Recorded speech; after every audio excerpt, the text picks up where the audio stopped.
সম্মানিত দিনী ভাই বোন, অজু করলে যেমন মানুষের পাপ মিটে যায়, সালাত আদায় করলেও তেমনিভাবেই মানুষের পাপ মিটে যায়। এগুলি মানুষের পাপ মোচনের মাধ্যম এবং জান্নাত পাওয়ার মাধ্যম। আল্লাহ তাআলা মানুষকে সৃষ্টি করেছেন জিন জাতিকে সৃষ্টি করার পরে। পাপ ছাড়াই ইবাদত করতে পারে এমন বান্দা আল্লাহর লাখো কোটি রয়েছে, যাদেরকে আমরা মালায়েকা ফেরেশতা বলে জানি।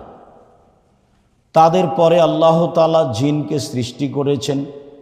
জিনের পাপ নেকি আল্লাহ তাআলা জানার পরেই আবারও তিনি মানুষকে সৃষ্টি করেন।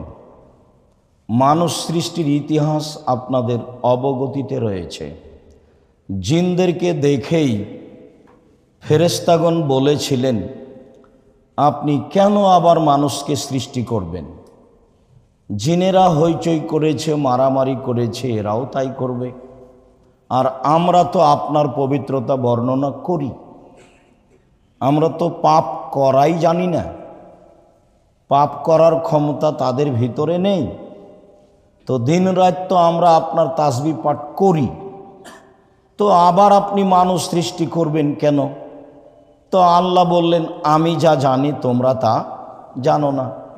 তাহলে পাপ করতে পারে এমন বান্দা আল্লাহ সৃষ্টি করবেন, এমন খালক মাখলুক সৃষ্টি আল্লাহ করবেন, তারপর জিনদেরকেও দেখাবেন, ফেরেশতাদেরকেও দেখাবেন, এই দেখো তারা পাপ করতে পারে, তারপরেও পাপ না করে নেকির কাজ করে। এটাই তো আমি তোমাদের দেখাতে চাই। তোমরা তো পাপ করতেই পারো না, তাহলে আর সফলতা কি বুঝি? তোমাদেরকে তো ওইভাবে সৃষ্টি করিনি। আর আল্লাহ তাআলা নিজের কাজ নেওয়ার জন্য ফেরেশতাদের সৃষ্টি করেছেন। সেখানে মানুষের পাপ লিখা হোক, মানুষকে হেফাজত করা হোক, বা কোনো কাজ নেওয়া হোক, পাহারাদারও আল্লাহ রেখেছেন জায়গা জায়গা। যেমন সব আকাশের দরজাতেই পাহারাদার আছে। আর এত শক্তিশালী আদেশ পালনে জোরালো পাহারাদার, আপনি অবাক হবেন যে জিবরাইল হলেন ফেরেশতাদের সবচেয়ে সম্মানী। তো এখন প্রথম আকাশের পাহারাদারকে জিবরাইল বলছেন, দরজা খুলুন। তখন পাহারাদার বলছেন, আপনি কে? বলে, আমি জিবরাইল। আপনার সাথে কে? আমার সাথে মোহাম্মদ সাল্লাল্লাহু আলাইহি ওয়াসাল্লাম। তা আপনি কে বলার পরেই তো খুলে দেওয়া দরকার ছিল যে জিবরাইল। তার মানে যিনি পাহারাদারে আছে তার হাজারো গুণ উপরে জিবরাইল মান সম্মানে। তা আবার বলছেন, আপনার সাথে কে? বলে, মোহাম্মদ সাল্লাল্লাহু আলাইহি ওয়াসাল্লাম। তাহলে তো তাড়াহুড়া করে দরজা খোলা প্রয়োজন ছিল। আবার বলছেন, আপনাকে কি তার কাছে পাঠানো হয়েছিল? এত জেরা একজন পাহারাদার করে। তারপরে বলছেন, হ্যাঁ পাঠানো হয়েছিল, জি মোহাম্মদ আমার সাথে আছেন। তাহলে বোরাক আছে সাথে, সবচেয়ে উত্তম এবং দ্রুতগামী বাহন। আবার জিবরাইল আছেন, মোহাম্মদ সাল্লাল্লাহু আলাইহি ওয়াসাল্লাম আছেন। তারপরে দরজা খোলা হচ্ছে। পাহারাদারকে এমনি হতে হবে, যদি মূল মালিক হয় আপনার কারখানার, তবুও পাহারাদার দরজা খুলবে না যতক্ষণ পর্যন্ত মূল মালিক তার কাছে স্পষ্ট না হয়েছে। দরকার হলে মূল মালিকের বিষয়টি আরও তাকে জানতে হবে, তারপরেও দরজা খুলবে। তাড়াহুড়া করে দরজা খোলাটা হচ্ছে অপরাধ, পরিচিত মানুষ হলেও। তো আমি বলছিলাম, আল্লাহ তাআলা কাজ নিয়েছেন ফেরেশতা দিয়ে, মানুষ দিয়েও নেননি, জিন দিয়েও নেননি। যাদের ভিতরে স্বার্থ থেকে যেতে পারে এমন কিছু দিয়ে কাজ নিয়েছেন, যাদের ভিতরে কোনো স্বার্থ নেই। বলছিলাম সলাতের ফজিলতে। আব্দুল্লাহ ইবনে মাসউদ রাদিয়াল্লাহু তাআলা আনহু বলেন, রাসূল সাল্লাল্লাহু আলাইহি সাল্লাম বলছেন যে, ইন্না রাজুলান আসাবা মিন ইমরাতিন কুবলাতান, একদা একজন পুরুষ কোনো নারীর সাথে অশ্লীল কাজে জড়িয়ে পড়ে, স্বাভাবিক অশ্লীল। ফাতান নবী সাল্লাল্লাহু আলাইহি সাল্লাম, তারপর লোকটি নবীর কাছে আসেন। ফাখবারাহু, বিষয়টি আল্লাহর নবীকে বলে দেন। ফানজালাল্লাহু তাআলা, তো বলার সাথে সাথেই অত্র আয়াত নাজেল হলো। তাতে আল্লাহ তাআলা বলেন, ওয়া আকিমিস সালাতা তারাফাইন নাহারে ওয়া যুলাফা মিনাল লাইলি, আপনি সলাত আদায় করুন রাতের দুই অংশে, দিনের দুই অংশে। ফজর পড়ুন, জোহর পড়ুন, আসর পড়ুন।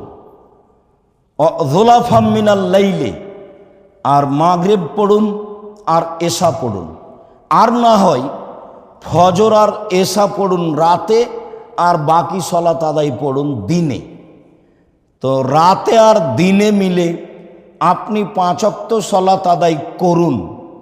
যার কারণে শিয়ারা ধরে নিয়েছে যে রাতের দুইটা অংশে সব মিলে 3 ওয়াক্ত হয়। জোহর আসর 1, মাগরিব এশা 1, আর ফজর হলো 1। ওই 2 মিলে 1, এই 2 মিলে 1 2, আর এই 1 মিলে 1, মোট হলো 3।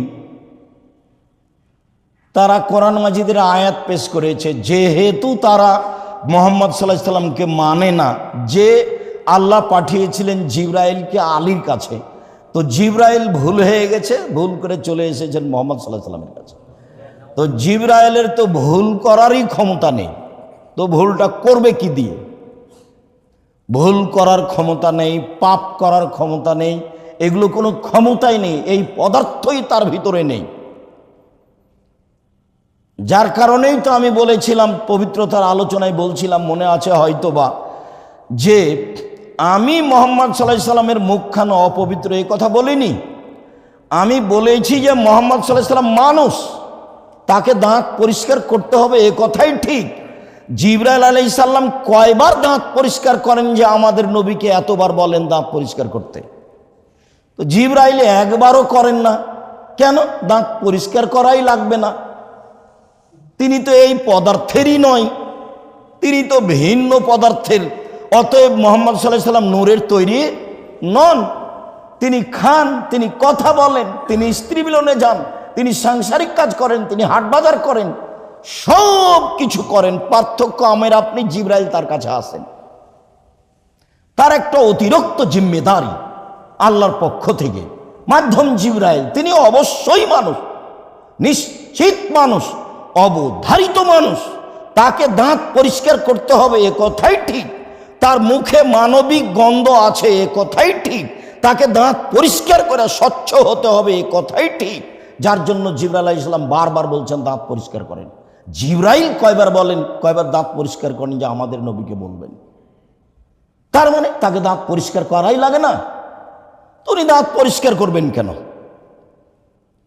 মুহাম্মদ সাল্লাল্লাহু আলাইহি সাল্লামের মুখখানা অপবিত্র, আমি তো তাই কথা কোনোদিন বলিনি। আপনি কেমনে এভাবে এত মোটা কথা বলেন? মানুষ যারা আলেম ওলামা একজন আর একজনকে উপেক্ষা করে কথা বলে, তখনও সে আলেম, এ কথা আমি বলিনি কোনোদিন। আপনি বলতে পারেন, আপনার বিবেচনায় আসতে পারে। সম্মানিত দিনী ভাই ও বোন, আল্লাহ তাআলা বলেন আপনি সালাত আদায় করুন। ইন্নাস সায়াত ইজহাবনালা, ইন্নাল হাসানাত ইজহাবনাস সায়াত, নেকি পাপকে দূর করে দিবে। যে অভিযোগ সাহাবী এসে করেছেন, তাকে আল্লাহ বললেন যে তুমি সালাত আদায় করো, যে পাপ তোমার ঘটেছে এটা কি হয়ে যাবে? মুছে যাবে। যালিকা যিকরা লিয-যাকিরিন, যারা উপদেশ গ্রহণ করবে তাদের জন্য এটা উপদেশ।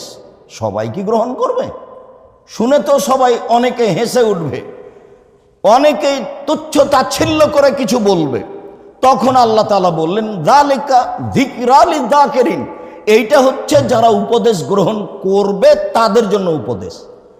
যে কোনো পাপ ঘটে গেলে মানুষ যদি সালাত আদায় করে, তাহলে সেই সালাতের মাধ্যমে পাপ কি হবে?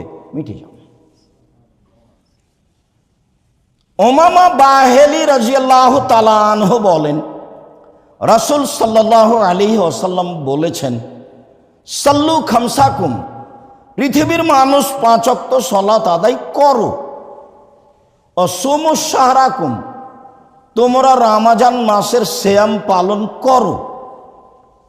ও আদ্দু যাকাতা আমওয়ালিকুম, তোমাদের সম্পদের যাকাত বের করো।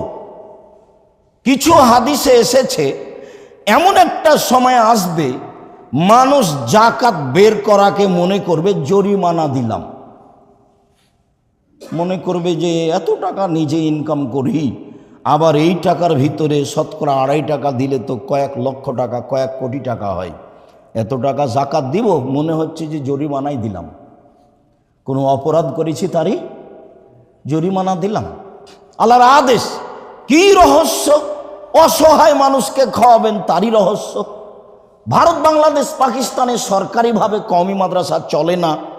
মানুষ খুব চেষ্টা করে মানুষের দরজায় দরজায় গিয়ে জীবন বাজি রেখে দিন ধর্ম শিক্ষার ব্যবস্থা করেন, তাই তারা ফি সাবিলিল্লাহ আছে, তাদেরকে সহযোগিতা করতে হবে যাকাত দিয়ে।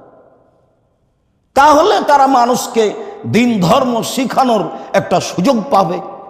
এই তো সরকারিভাবে এটা চলে না। আলিয়া মাদ্রাসা তো ইংরেজ সরকার তৈরি করেছে, সেটা আপনাকে আর আমাকে বোঝানোর জন্য যে আমরা ধর্মবিরোধী নই, আমরা তোমাদের সাথে আছি। অবশ্যই এতে রহস্য আছে, আপনাকে ধরে নিতে হবে।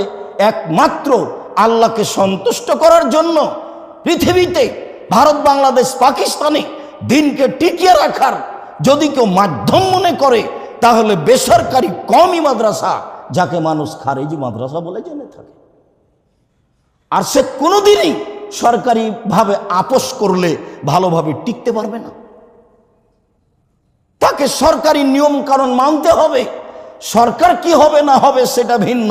আল্লাহ নবী চিরদিন বলেছেন যে আলেম ওলামা সরকারের দরজায় গেলে তারা ভুল পথে চলে যাবে, তারা নিজের দিনের উপরে টিকে থাকতে পারবে না। উমার মারা গেছেন, ফিতনা খুলে গেছে।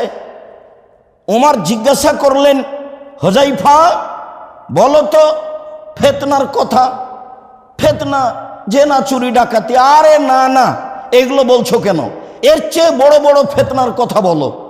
তখন হুযায়ফা রাদিয়াল্লাহু তাআলা আনহু বলছেন, এত বড় বড় ফিতনা আপনি কি করবেন, আপনার মাঝে আর ওই বড় ফিতনার মাঝে দরজা আছে। তখন ওমর রাদিয়াল্লাহু তাআলা বলছেন যে কসরাও ফতেহা, এই দরজা ভেঙে দেওয়া হবে না খুলে দেওয়া হবে। তখন হুযায়ফা বললেন, এই দরজা ভেঙে দেওয়া হবে, আর দরজা হচ্ছেন আপনি। আপনি উমার যেদিন মারা যাবেন সেদিন ঈসা আলাইহিস সালাম আসা পর্যন্ত দুনিয়াতে ফিতনা ছড়াবে, ছড়াতেই থাকবে। যেদিন আবার ঈসা আলাইহিস সালাম আসবেন সেদিন আর শান্তি ফিরে আসবে। সব মূর্তি ভেঙে দেওয়া হবে, সব উঁচু কবর ভেঙে দেওয়া হবে, সব শুকর হত্যা করা হবে, যত সারা দেশে ইহুদি খ্রিস্টানদের মারিয়ামার যত ক্রুশ আছে সব ভেঙে ফেলা হবে। তো ফিতনা প্রকাশ হয়ে গেছে, উমার মারা গেছেন। আপনাকে সংবরণশীল হয়েই, ধৈর্যশীল হয়েই, নিখুঁতভাবে সরকার ছাড়াই ভিন্নভাবে দিন ধর্ম টিকিয়ে রাখার জীবন বাজি রেখে চেষ্টা করতে হবে। এক শ্রেণীর আলেম তা করছেন, তাই আপনাদেরকে যাকাত দিতে হবে, দান করতে হবে। যাকাত দিতে আপনি বাধ্য, আর দান করতে আপনি প্রস্তুত পরকালের আশা। তারপরে তিনি বললেন, ওয়াতুদা আমরিকুম, যারা দায়িত্বশীল মানুষ তাদের মেনে চলো, তাদখালু জান্নাত রাব্বিকুম, তাহলে তোমরা তোমাদের প্রতিপালকের জান্নাতে চলে যেতে পারবা। 5 ওয়াক্ত সালাত আদায় করো, রমজান মাসে সিয়াম পালন করো, যাকাত দাও, মানুষকে মেনে চলো, তাহলে তোমরা জান্নাতে চলে যাবা, সব দরজা খোলা।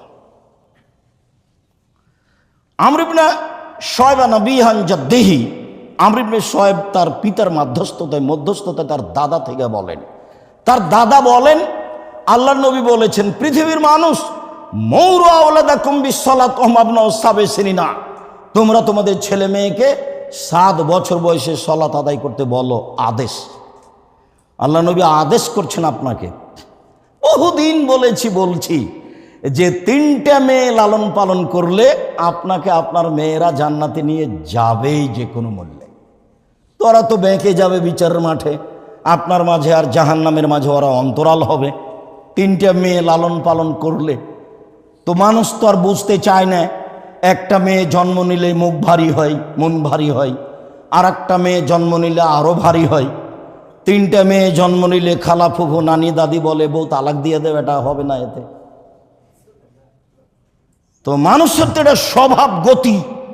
এখন রাসূল সাল্লাল্লাহু আলাইহি সাল্লাম সব নীতিকে উল্টে দিয়ে বলছেন যে শোনো, তিনটে মেয়ে যদি কেউ লালন পালন করে তাহলে তার মাঝে আর জাহান্নামের মাঝে থাকবে অন্তরাল হয়ে মেয়েরা, যে আমার আব্বাকে আগে জান্নাতে দেন তারপরে কোনো কথা। তাহলে ছেলে তো 10টা ছেলেকে মাস্টার ডিগ্রি পাস করালে কিছুই হবে না, তাহলে পড়াবো কেন? বলে জন্ম দিয়েছি এই জন্য। এই দেখেন 7 বছর বয়সে বাপ ছেলে মেয়েকে আদেশ করবে সালাত আদায় করতে। আদেশ, মৌরা ওলাদাকুম বিসসালাত, পৃথিবীর মানুষ তোমরা তোমাদের ছেলে মেয়েকে 7 বছর বয়সে সলাতের জন্য আদেশ করো। ওয়াদরিবহুম আলাইহা আবনা আশরি সিন্না, পিটিয়ে সলাত আদায় করো 10 বছর বয়সে। আদেশ, পিটানো। মার রাসূলের মুখ থেকে আছে। আল্লাহ রাসূল বললেন যে স্ত্রীকে খাওয়াবা যে মানের তুমি খাও, স্ত্রীকে পড়াবা যে মানের তুমি পড়ো, স্ত্রীকে কটু কথা বলো না। তার উপরে আবার বলছেন যে মুখের উপরে মারো না, যদি কোনো সময় মারাও লাগে আদর করতে হবে, এ কথাই ঠিক। যাকে কটু কথা বলতে নিষেধ করা হলো, পরের বাক্যে আবার বলছেন যে মারলে মুখের উপরে মারো না। তালাক বলবেন না, তালাক বলা বোকামি, তাহলে তো ভাবার সুযোগই থাকলো না। আর এক বৈঠকে 3 তালাক দিয়েছেন, তখন মৌলানা সাহেব বলেছে যে 1 রাতের জন্য বিবাহ দাও, তাহলে বেকায়দা হয়ে গেল। তো এই পথে আপনি এই যতই রাগ হোক এই ভাষায় ব্যবহার করবেন না, বিবেচনার সুযোগ থাকবে। মেয়েটা আমি তালাক দিব কি না বাপ মাকে বুঝবো, বন্ধু বান্ধবকে বুঝবো, 5 জনকে বুঝবো। তা আপনি রাগের চোটে 1000 বার বললেন 1000 তালাক, তাহলে আপনি ভাববেন কখন? রাগ তো আপনাকে ভালো ফয়সালা দেবে না। রাগ সবসময় কি ফয়সালা দেয়? খারাপ দেয়, মন্দ দেয়। রাগের সময় তো বুদ্ধি কম থাকে।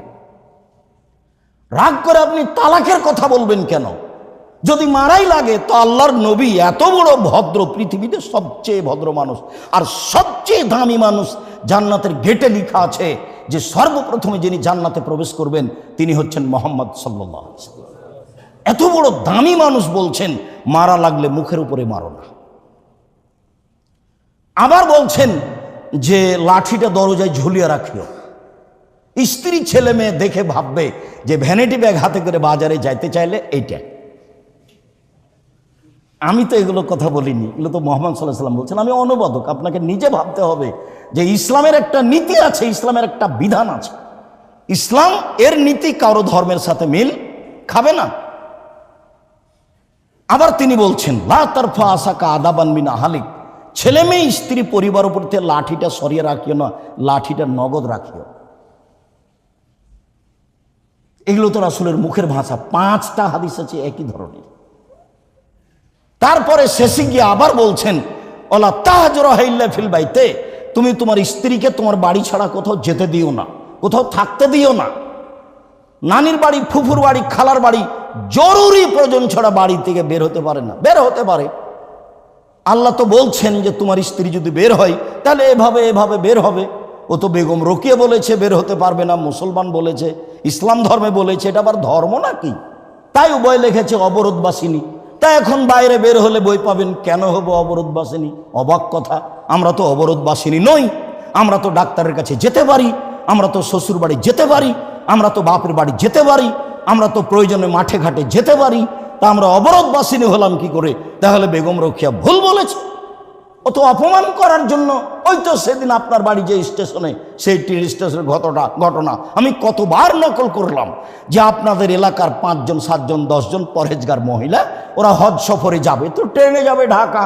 তো ট্রেন স্টেশনে বসে আছে, তো দেবর ভাসুর স্বামী বাপ চাচাকে বলেছে আমরা তো খুব বেশি পর্দা করি, তা আমাদের গায়ের উপর একটা বড় চাদর দিয়ে ঢেকে দাও। তো দিয়েছে। এখন ট্রেন স্টেশনে স্টেশন মাস্টার বলছে একটু প্ল্যাটফর্মটা দেখে আসি কোথায় কি আছে। তো দেখছে এক জায়গাতে মনে হচ্ছে কাপড় দিয়ে ঢাকা আছে, বস্তা নাকি। তখন বেগম রোকেয়া বলছে লাথি মেরে মেরে ট্রেন স্টেশন মাস্টার দেখছে কিসের বস্তা এগুলো, কিসের বস্তা এগুলো, কিসের বস্তা এগুলো। লাথি মেরে মেরে দেখাচ্ছে, পর্দা দেখাচ্ছে, পর্দার নিন্দা করছে। দেখেন না আপনি, চুপ থাকেন কেন? ভালোবাসেন কিভাবে? আমি ঠাকুরকে কোনোদিন ভালোবাসিনি। তার গান আপনার চলে, আমার চলে না। আমি ছেলে মেয়েকে কোনোদিন এই গান বলতে দিনি। ও ঢাকা বিশ্ববিদ্যালয়ের শত্রু, ও বাঙালি মুসলমানের শত্রু, ও বাংলা ভাষার শত্রু, ও হলো ভারত বাংলাদেশ পাকিস্তানে সবচেয়ে ইংরেজদের বড় দালাল। যখন আমার মাচাচি খালাফুফু ইংরেজদের হাতে নির্যাতিত হয়, তখনও লন্ডনে বসবাস করে, এর নাম ঠাকুর। সেই ঠাকুর বলে, ও মা তোমার আকাশ, ও মা তোমার বাতাস, ও কালিমা তোমার আকাশ, ও কালিমা তোমার বাতাস। কালিমার আকাশ, কালিমার বাতাস, তাই তো আমি 30 বছর আগে বলেছি তোর বাপের আকাশ। আমি কোনোদিন ছাড় দিয়ে কথা বলেছি তা আমার মনে বলে না। আপনার চলে, আমার চলে না। এসব ছেলে মেয়ে কি শিক্ষা অর্জন করলো? নিজেকে বিক্রি করে দিল, হুজুরেরা ধর্ম বেঁচে খেলো। আল্লাহ রাসূল তাই বলছেন, আমার আশঙ্কা তিনটে, আমার উম্মতের আলেমেরা ধর্ম বেঁচে খাবে। আমার আশঙ্কা তিনটে, আমার উম্মত হিন্দুদের সাথে মিশে যাবে। আমার আশঙ্কা তিনটে, আমার উম্মত মূর্তি পূজা করবে। মাস্টার ডিগ্রি পাস করেছে, পাইলট ছিল, এখন রিটায়ার্ড হয়েছে, অনেক টাকা পেয়েছে, ঢাকায় বাড়িঘর করেছে, মায়ের ছবিটাকে সুন্দর করে কাঠ দিয়ে ঝকঝকে করে বানিয়ে পিছন দিকে ঝুলিয়ে রেখেছে। আব্দুর রাজ্জাক সাহেব, আমি আমার মাকে খুব শ্রদ্ধা করি, এই জন্য আমি রাখি এভাবে। আমি বলছি, আপনি কুসন্তান, আপনি খারাপ সন্তান। আপনার মা আপনাকে রেখে গিয়ে অপরাধ করেছে, আপনার মা আপনাকে লালন পালন করে অপরাধ করেছে। আপনি আপনার মায়ের কি সমান দেখান? যেদিন আপনার মা মারা গেছিল, সেদিন বাড়িতে এসে আপনার মায়ের ছবিটা, হোঁচ করা ছবিটা টুকরো টুকরো করে ছিঁড়ে কবরের পাশে গিয়ে বলতেন, আল্লাহ আমার মাকে ক্ষমা করো। তাহলে আপনি হতেন শিক্ষিত সন্তান, সুসন্তান। কি দেখাচ্ছেন আপনি? আমার উম্মত হিন্দুদের সাথে মিশে যাবে, আমার উম্মত মূর্তি পূজা করবে। বাপ মাকে এভাবে ভালোবাসা দেখাচ্ছেন, কি এটা ভালোবাসা? বলছে কবরে ফুল চাপিয়ে সিক্ত করলো, কবরে ফুল চাপিয়ে সিক্ত করলো, আর যে কবরে আছে তাকে পিটিয়ে একাকার করে দিল, তো কি সিক্ত করলো? এরা শিক্ষিত মানুষ? আপনি বলতে পারেন, আমি কোনোদিন বলিনি, আমি বলতেও চাই না। মৌরাওয়ালাদা কুম্বি সালাত, তোমরা তোমাদের ছেলে মেয়েকে সালাত আদায় করতে বলো 7 বছর বয়সে, পিটিয়ে সালাত আদায় করা 10 বছর বয়সে। আফারিকুম বাইনাহুমিল মাজাজিজ, 10 বছর 12 বছর হলে বিছানা ভিন্ন করতে হবে, একসাথে থাকা হবে না। ছেলে মেয়েরা বিশ্ববিদ্যালয়ে একসাথে থাকছে, যার জন্য মহিলারাও সমকামিতে লেগে যাচ্ছে, পুরুষেরাও সমকামিতে লেগে যাচ্ছে। ও তো আল্লাহর নবীর আদেশকে মানেনি। আল্লাহ রাসূল বলেছেন 10 বছরের ছেলেকে ভিন্ন বিছানায় শুইতে হবে, বাপকে এটাকে জিম্মেদারি করতে হবে। ভিক্ষা করে করুক, ও তো জন্ম দিয়েছে, ও করবে। ভিক্ষা করে করবে কেন? মানুষের বাড়িতে কাজ করে করবে, মানুষের বাড়িতে কাজ করে করবে কেন? চকলেট দিয়ে ব্যবসা শুরু করেছে, 30 বছর পরে ঢাকার সবচেয়ে বড় ব্যবসায়ী হবে। তখন ছেলে মেয়ের একটা ঘর কেন, প্রয়োজনে 5টা ঘর দিবে। বিছানা ভিন্ন করতে হবে 10 বছর বয়সে, এই কথাই ঠিক। আল্লাহ নবী বলছেন, লা ইউজুর রাজুল ইলা রাজুল ফি সাবিন ওয়াহিদ, একজন পুরুষ আরেকজন পুরুষের সাথে যেন এক কাপড়ে না থাকে, এক বিছানায় না থাকে। ওয়ালা তুবজিল মারাতুল মারাতে ফি সাবিন ওয়াহিদ, একজন মহিলা যেন আরেকজন মহিলার সাথে এক কাপড়ে এক বিছানায় না থাকে, এটা আদেশ। হাদিস বুখারী মুসলিম। আপনি কি বিবেচনা করবেন? এসব আলোচনা আপনি রাখবেন কোথায়? 1, 7 বছর বয়সে সালাত আদায় করতে বলতে হবে। 2, 10 বছর বয়সে পিটিয়ে সালাত আদায় করাতে হবে। 3, 10 বছর বয়সে বিছানা ভিন্ন করতে হবে। আদেশ দিয়ে চলে গেছে, পালন করব আমি আর আপনি। শক্তভাবে বলবেন আলেম ওলামা, তার নিজের পরিবার সহ। বলার ঢং কণ্ঠসুর নয়, আর বলার ঢং ফেকা নয়, দল নয়, পার্টি নয়, ফুরফুরা নয়, কোনো কথা নয়। দাঁড়াবে 10-15 মিনিট রাসূলের হাদিস অনুবাদ করবে, খুতবা দিবে এভাবে। এদা খাতাবা, যখন আল্লাহ রাসূল বক্তব্য দিতেন, খুতবা দিতেন, আহমারা তাই না হু, তার 2 চোখ লাল হয়ে যেত। অস্তাদা গাজাবহু, তার রাগ বেড়ে যেত। ওয়ালা সাউতহু, তার কণ্ঠ উঁচু হয়ে যেত। কান্নাহু মঞ্জুর জাস, যেন তিনি সৈন্য দলকে ধমক দেখাচ্ছেন, এই করতে হবে, সেই করতে হবে। এটা হলো বক্তব্যের সুন্নাত। অবাক হবেন আপনি, চট্টগ্রাম, কুমিল্লা, নোয়াখালী, ফরিদপুর, সিলেটে যারা উপস্থাপনা করে তারাও বলে, এখন আপনাদের সামনে অমুক বক্তব্য দিবে, এরকম করছে। যে উপস্থাপনা করেছে সেও করছে। এও তখন লেগে গেল, কি যে বলছে আল্লাহ ভালো জানে। মানুষ কাঁদতে কাঁদতে কাপড় ভিজিয়ে দিলে, কেউ কিছু বুঝলো না যে কি বলবো। এইরকমই চলছে। আবার শোনেন, আপনি তো হুঁশিয়ার মানুষ, এটা তো মসজিদ, জুমার সালাত আদায় করতে এসেছেন, আপনি একবার ধীর স্থির বসে আছেন। এটা তো আর মাঠ নয় বক্তব্যকে বাদাম খাচ্ছে কি খাচ্ছে। দেখেন তো, আমি আবার অনুবাদ করি, আপনার বুঝে কেমন আছে। এদা খাতাবা, যখন আল্লাহ রাসূল বক্তব্য দিতেন, অহমারা তাইনাহু, তার দুই চোখ লাল হয়ে যেত, অস্তাদা গজাবহু, তার রাগ বেশি হয়ে যেত, ওয়ালা সাউতহু, তার কণ্ঠ উঁচু হয়ে যেত, কান্নাহু মন্দির যাস, যেন তিনি সৈন্যদলকে ধমক দেখাচ্ছেন। হাদিস বুখারী মুসলিম।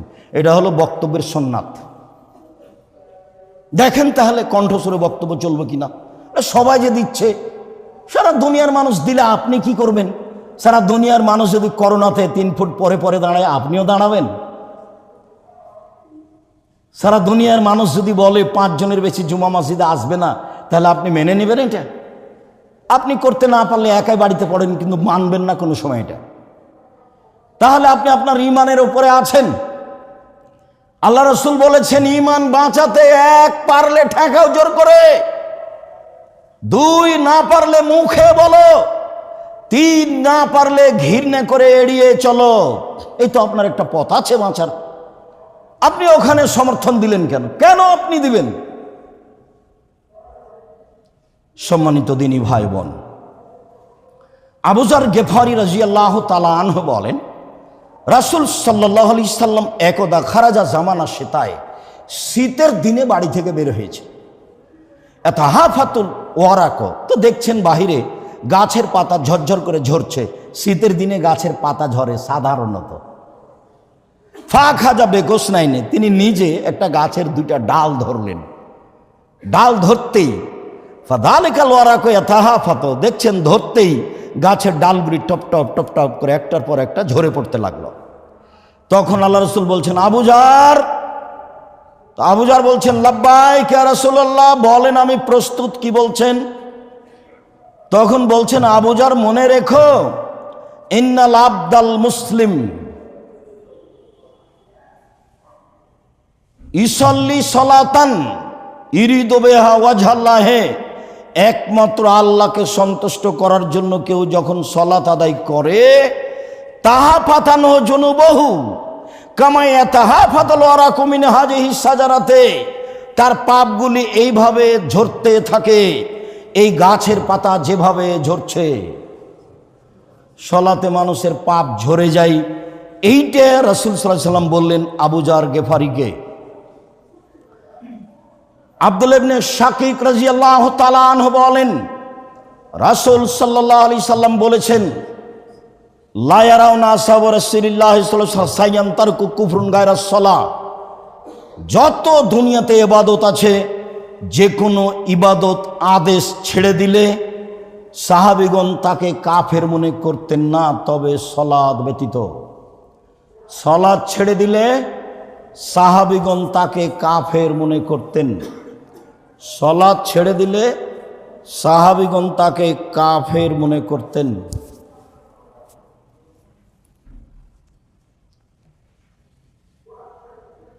যদি সিয়াম ছেড়ে দিত, তাকে কাফের মনে করতেন না, অস্বীকার করা পর্যন্ত। যার কারণে ইমাম আহমদ ইবনে হাম্বল রাহিমাহুল্লাহ বলেছেন, অলসতা করে 1 ওয়াক্ত নামাজ ছেড়ে দিলে তাকে হত্যা করতে হবে। ইমাম আবু হানিফা রাহিমাহুল্লাহ বলেছেন, অলসতা করে 1 ওয়াক্ত সালাত ছেড়ে দিলে তাকে পিটিয়ে সালাত আদায় করাতে হবে। যারা সাধারণভাবে মনে করে, তারা মনে করে যে যারা অলসতা করে ছেড়ে দেয় তারা মহা পাপী। আরবি বিদ্বানগণ এখন মনে করেন, স্বামী সালাত আদায় করে স্ত্রী করে না, তাহলে বিবাহ কেটে গেছে। স্ত্রী করে স্বামী করে না, তাহলে বিবাহ কেটে গেছে। চেয়ারম্যান লাগে না, মেম্বার লাগে না, খাতা কলম লাগে না, কাজী লাগে না, এমনিতেই গেছে। আমরা মনে করছি সালাত অস্বীকার করলে বিবাহ বিচ্ছিন্ন হয়ে যায়। সালাত অস্বীকার করে না, শয়তানি করে পড়ে না, তখন বিবাহ বিচ্ছিন্ন হয়নি, তবে তারা মহাপাপী। মুআয ইবনে জাবাল রাদিয়াল্লাহু তাআলা আনহু বলেন, রাসূল সাল্লাল্লাহু আলাইহি সাল্লাম বলেছেন, লা তুশরিক বিল্লাহি ওয়া ইন কুতিলতা ওয়া হুররিকতা, জ্বালিয়ে দেওয়া হলেও হত্যা করা হলেও শিরক করো না। রাসূল সাল্লাল্লাহু আলাইহি সাল্লাম বলেছেন, ওয়ালা তাউক্কান্না ওয়ালিদাইকা, বাপ মায়ের অবাধ্যে যায় না। ওয়াইন আমারা কান তাখরুজা মিন আহলিকা ওয়া মালিকা, যদি বলে বউ তালাক দিয়ে দাও, দিয়ে দিবেন। যদি বলেন চাকরি ছেড়ে দাও, দিয়ে দিবেন। পরামর্শ করতে পারেন, তবে আদেশ এভাবেই, যা বলছে সেটা মেনে নাও। সকালে উঠে তা আপনি দেখলেন সবচেয়ে বড় শত্রু আমার আম্মা, তা আপনি তার কথা কেমনে মানবেন? ঘুম থেকে উঠে দেখলেন সবচেয়ে বড় শত্রু আমার বাপ, তা আপনি তার কথা কেমনে মানবেন? আল্লাহর নবী বলছেন, পৃথিবীর মানুষ শিরক করো না, জ্বালিয়ে দিলেও হত্যা করলেও এক। দুই, পৃথিবীর মানুষ বাপ মায়ের অবাধ্য চলো না, বউ তালাক দিতে বললেও হুবাহু এটা কথা। চাকরি ছেড়ে দিতে বললেও, ব্যবসা ছেড়ে দিতে বললেও যা বলছে তাই করো, পরামর্শ দিতে পারে। তারপরে বলছেন যে ফরজ সালাত ছেড়ে দিও না, ফরজ সালাত ছেড়ে দিলে আল্লাহর পক্ষ থেকে জিম্মেদারি উঠে যায়। তারপরে বলছেন, ওয়াইয়াকুমুল মাসিয়াতা ফাইন্নাবিল মাসিয়াতে হাল্লা সাকাতুল্লাহ, পাপে লিপ্ত থাকিও না। টাকার যাকাত দিও, নইলে পাপ হবে। মোবাইলে ল্যাংটা মেয়ে দেখিও না, নইলে পাপ হবে। এইভাবে টিভি ব্যবহার করো না, নইলে পাপ হবে। জেনায় লিপ্ত হয়েও না, নইলে পাপ হবে। তখন ব্যবসায় সমস্যা নেমে আসবে, ব্যবসা তখন মার খাবে। কেন? আল্লাহ এখন অসন্তুষ্ট হয়ে গেছে। আল্লাহ এখন অসন্তুষ্ট। বাক্যটা আবার বুঝেন তো, তোমরা পাপ থেকে বেঁচে থাকো, পাপ করলে আল্লাহর অসন্তুষ্টি নেমে আসে। এই বাক্যটার বিবেচনা করবেন কিভাবে? উপস্থিত দাওয়া সেন্টারের মুসলিম বোন, আপনাকে বলছি, স্বামী যখন থাকে না তখন তো মোবাইলে আরেকজনের সাথে গল্প করেন, স্বামীকে এড়িয়ে পাপ করেন। তো এই পাপ হলে আপনার পরিবারে আল্লাহর অসন্তুষ্টি নেমে আসবে। অসন্তুষ্টি কি? ব্যবসা মার খাবে। অসন্তুষ্টি কি? চাকরির স্বামীর চাকরি মার খাবে। অসন্তুষ্টি কি? বিপদ নেমে আসবে। আল্লাহর অসন্তুষ্টিটা কি উনি তো খাস করলেন না। তার মানে জীবনে বেঁচে থাকলে পাপ থেকে জীবন বাজি রেখে বিরত থাকতে হবে, অন্যথায় সর্বধরনের বিপদ নেমে আসবে। বুঝে আমল করার চেষ্টা করি। আল্লাহুম্মা সাল্লি আলাইহি আল্লাহুম্মা বারিক আলাইহি।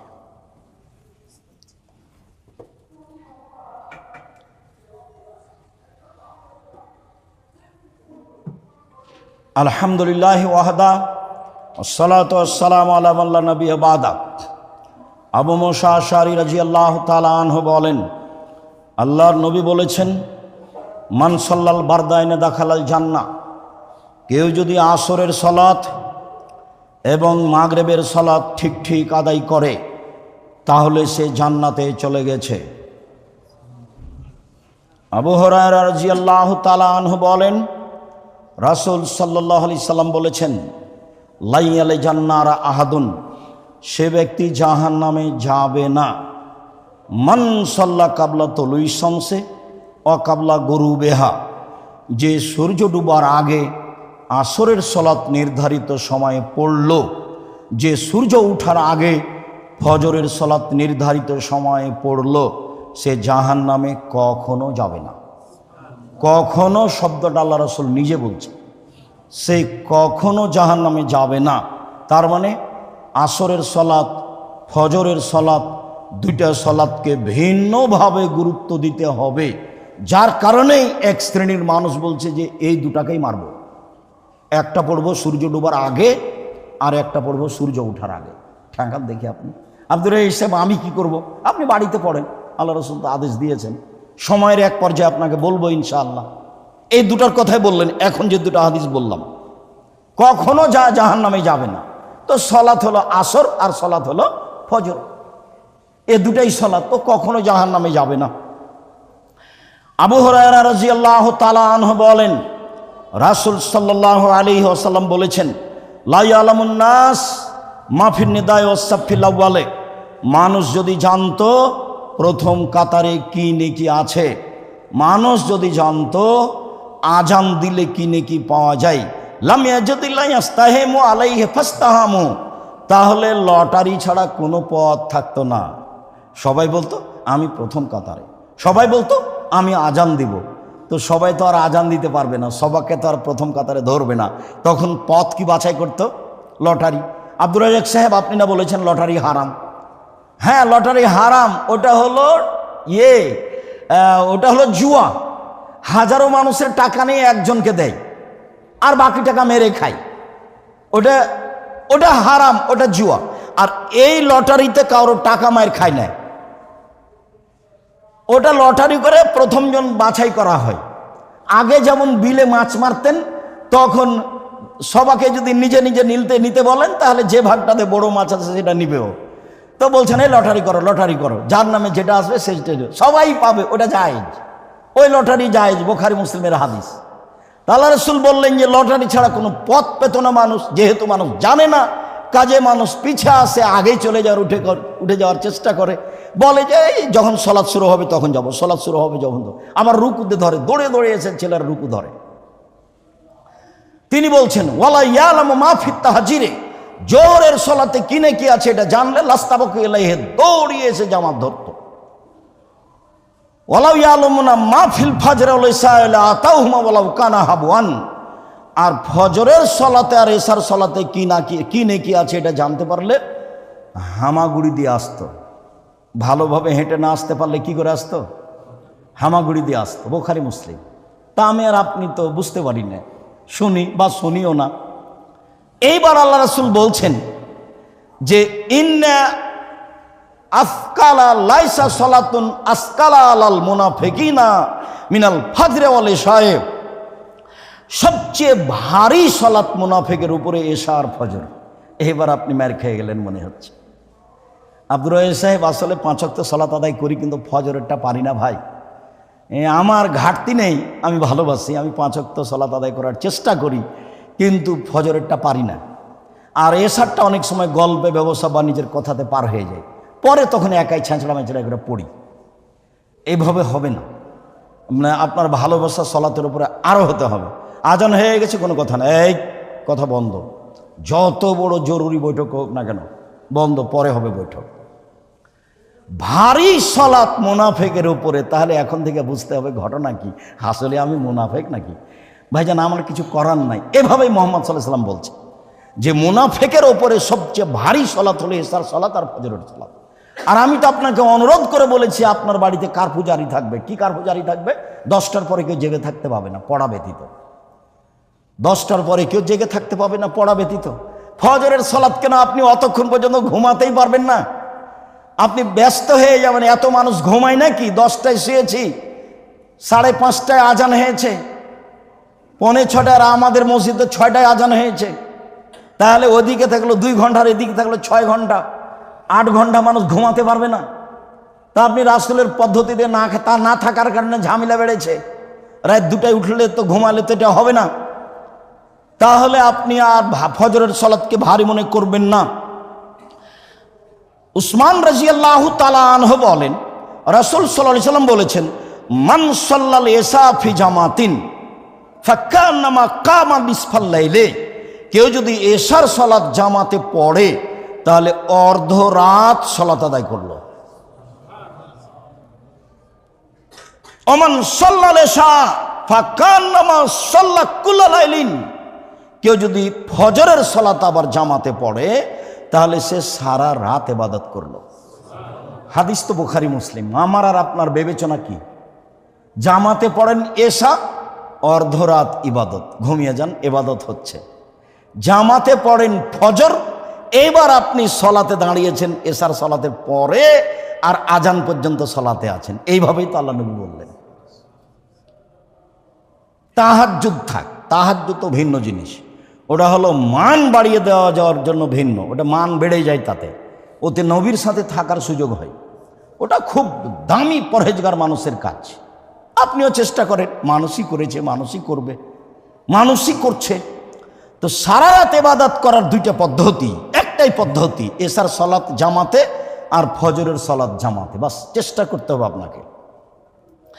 সালমান ফারসি রাদিয়াল্লাহু তাআলা আনহু বলেন, আল্লাহর নবী বলেছেন, ইন্নাল আবদা ইযা কামা ইলা সালাতে খাতিয়াতুহু আলা রাসিহি, যখনই মানুষ আল্লাহু আকবার বলে সালাতে দাঁড়ায় তখন তার সব পাপ তার মাথার উপরে চাপিয়ে দেওয়া হয়। কুল্লামা সাজাদা তাসাকাত আনহু, যখনই রুকু করে বা সিজদা করে সব পাপগুলি রুকুতে গিয়ে ঝরে যায়, সব পাপগুলি সিজদায় গিয়ে ঘরে ঝরে যায়। এই জন্য সিজদা সুন্দর হতে হবে। ইবনুল মনির রাদিয়াল্লাহু তাআলা আনহু বলেন, রাসূল সাল্লাল্লাহু আলাইহি সাল্লাম বলেছেন, ইন্নাল আবদা ইজা কামা ইলাস সালাতে, যে কোনো পুরুষ নারী যখন সলাতে দাঁড়ায়, উতিয়াবে জুনুবিহি কুল্লিহা, তার সব পাপগুলি নিয়ে আসা হয়, ওজে তালা আতিকাইহে, তার দুই কাঁধের উপরে চাপিয়ে দেওয়া হয়। ফায়জা সাকাত ফায়জা রাকা আও সাজাদা, যখনই ও রুকু করে সিজদা করে তো তাহাত্তাত আনহু দুনুবহু, তার সব পাপ ঝরে পড়ে যায়। তাহলে তো আল্লাহু আকবার বললে ঝরে পড়ছে না, তাহলে সালামের বৈঠকেও ঝরে পড়ছে না, পাপ সব ঝরে পড়ছে কখন? রুকু ও সিজদায়। যার কারণে এটা সুন্দর হতে হবে, এটা সময় নিয়ে হতে হবে, এটা ভালোভাবে হতে হবে, কেননা এখন পাপ ঝরে যাচ্ছে। আনাস রাদিয়াল্লাহু তাআলা আনহু বলেন, উমামা বাহিলি রাদিয়াল্লাহু তাআলা আনহু বলেন, আল্লাহ নবী বলেছেন, মান খারাজা মিন বাইতিহি মুতাতাহহিরান ইলা সালাতিন মাকতুবাতিন, কেউ যখন বাড়িতে ওযু করে ফরজ সালাতের জন্য যায়, তখন কানা কাজরিহি কার রাজুলিল হাজ্জিল মুহরিম, সে লোকটা ওই নেকি পায় যে এহরাম বেঁধে হজ করেছে। তাহলে বাড়িতে ওযু করে বের হতে হবে, তাহলে এই নেকি। ওমান খারাজা এলা দোহা, কেউ যদি চাস্তের সালাত আদায় করব বলে বাসা থেকে বের হয়, কাল মৌতামের, তাহলে উমরা করে যত নেকি পায় তত নেকি পাবে, তবে ওযু করে বের হতে হবে চাস্তের সালাতের জন্য। ওয়া সালাতুন আলা আসারি বাদ সালাতুন কিতাবুন আলা লাগওয়া বাইনাহুমা কিতাবুন ফিল লিন, কেউ যদি এক সালাতের পরে আরেক সালাত আদায় করে, দুই সালাতের মাঝে অপ্রয়োজনীয় কথা না বলে, প্রয়োজনীয় ছাড়া অপ্রয়োজনীয় কথা না বলে, তাহলে তার তালিকাটা ইল্লিনে লিখে দেওয়া হয়। একটা আছে সিজ্জিন আর একটা আছে ইল্লিন। সিজ্জিন পাপীদের খাতা থাকার জায়গা, আর ইল্লিন পরহেজগার মানুষের খাতা থাকার জায়গা, নাম তালিকা থাকার জায়গা।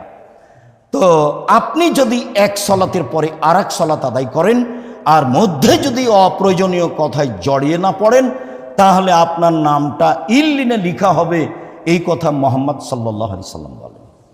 তিনি বলেন, মান সাল্লা লিল্লাহি আরবাইনা ইয়াওমান ফি জামাতিন, কেউ যদি আল্লাহকে সন্তুষ্ট করার জন্য 40 ওয়াক্ত সালাত জামাতে পড়ে, এইবার চলে এসেছে অন্য কথা, 40 ওয়াক্ত সালাত যদি কেউ জামাতে পড়ে, ইদরিকুত তাকবীরাতুল উলা, তাতে যদিও প্রথম তাকবীর পায়, তাহলে কুতাবালাহু বারাতানে, দুইটা তার নামে লিখা হয় মুক্ত তালিকা। এক, বারিয়াত মিনান নারে, জাহান্নাম থেকে মুক্ত। দুই, মুনাফিকি থেকে মুক্ত। 40 ওয়াক্ত সালাত যে কোনো মসজিদে, হজ সফরে গিয়ে মসজিদে নববীতে পড়তে হবে। তাই মক্কাতে হোটেলে বসেছিল, মসজিদে যায়নি। মদিনায় যখন গেছে তখন মুআল্লিম বলে দিয়েছে, জীবন বাজি রেখে 40 ওয়াক্ত, 5 8 40। কয়দিন থাকতে হবে মদিনায়? 8 দিন। 5 8 40, বাস দুইটা পেয়ে গেছে। কি পেয়ে গেছে? একটা মুনাফিকি থেকে মুক্তি তালিকা পেয়ে গেছে, আর একটা হলো জাহান্নাম থেকে মুক্তি পেয়ে গেছে। আপনি মক্কায় জামাত ধরলেন না, ঘরে থাকলেন হজ করতে গিয়ে, আর মসজিদে নববীতে ধরার জন্য রাস্তায় দাঁড়িয়ে থাকলেন, তখনও ইবাদত। আপনি এটা কি দিয়ে বুঝলেন? এরকম কথা তো আল্লাহ রাসূল বলেন। পৃথিবীর যেখানেই হোক না কেন, যেখানে জামাত হয়, মাঠে হোক আর ঘাটে হোক, আর বাজারে হোক আর মসজিদে হোক, জামাতে সালাত আদায় করে 40 ওয়াক্ত, তাকবীরে তাহরিমা পায় প্রথমেই থাকতে হবে 40 ওয়াক্ত, তাহলে তার নাম তালিকা জাহান্নাম থেকে কেটে দেওয়া হবে, তার নাম মুনাফিকি থেকে কেটে দেওয়া হবে। হাদিস সহিহ। এরকম কথা আল্লাহ রাসূল আরেকটা বলেছেন যে, মামিন আবদিন মুসলিমিন ইয়ামুত, কোনো যদি মুসলমান মারা যায়, লা ইলাহা ইল্লাল্লাহ পড়েছে, মুসলমান মারা যায়, ফায়াকুমু ফি জানাজাতিহি, আর 52 রাজুলান 40 জন মানুষ জানাজায় উপস্থিত হয়েছে, লা ইশরিকুনা বিল্লাহি শায়ান, যারা বিন্দু মাত্র আল্লাহর সাথে শরীক করেনি। তাহলে ফাসাফাহুমুল্লাহু ফিহিম, ওই লোকটার ব্যাপারে যা বলবে সেটা মেনে নেবেন আল্লাহ, লোকটার ব্যাপারে যা বলবেন সেটা মেনে নেবেন আল্লাহ।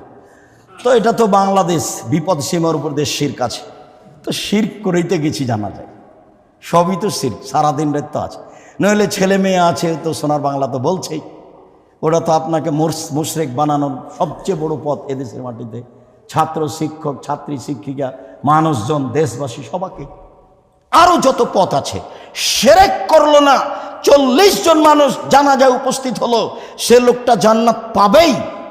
40 ওয়াক্ত তাকবীরে তাহরিমা পেল, আল্লাহকে সন্তুষ্ট করার জন্য আদায় করেছে সালাত, তাহলে তার 2টা তালিকা হবে।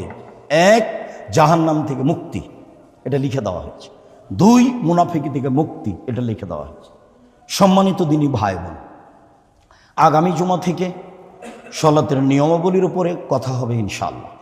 আপাতত সংক্ষিপ্তভাবে হলেও সালাতের ফজিলত আপনাদের সামনে পেশ করলাম।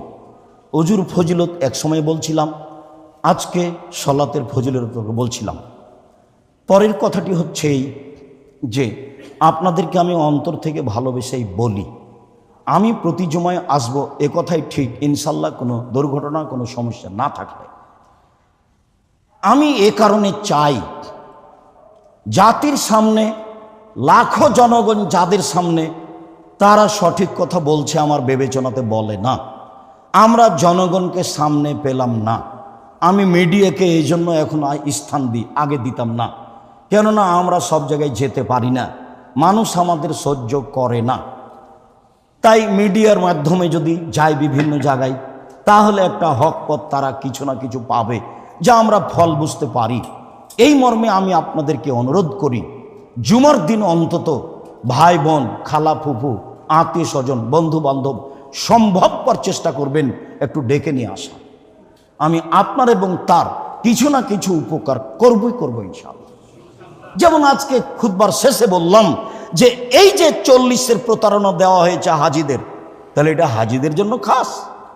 এটি কি মসজিদের নবাবির জন্য খাস? এটা সারা পৃথিবীর মানুষের জন্য আম, যে যেখানে আছে, জঙ্গলে মাঠে ঘাটে আছে। 3 জন একসাথে জামাত আদায় করবে, সালাত আদায় করবে 40 ওয়াক্ত, বাস। আর 40 দিন এরা ধরে নিয়েছে, 5-8 40 হয়, বাস। 8 দিনের সরকারভাবে সুবিধা পেয়েছে, 8 দিন কোথায় গিয়ে থাকবে?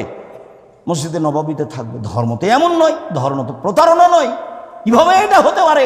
মক্কায় জামাত ধরে না, সেটা পৃথিবীতে সবচেয়ে দামি জায়গা হলো মক্কা। মসজিদে নবাবিতে 2 রাকাত সালাত আদায় করলে অন্য মসজিদের চেয়ে 1000 গুণ বেশি নেই, কি হবে? হাদিস বুখারী মুসলিম।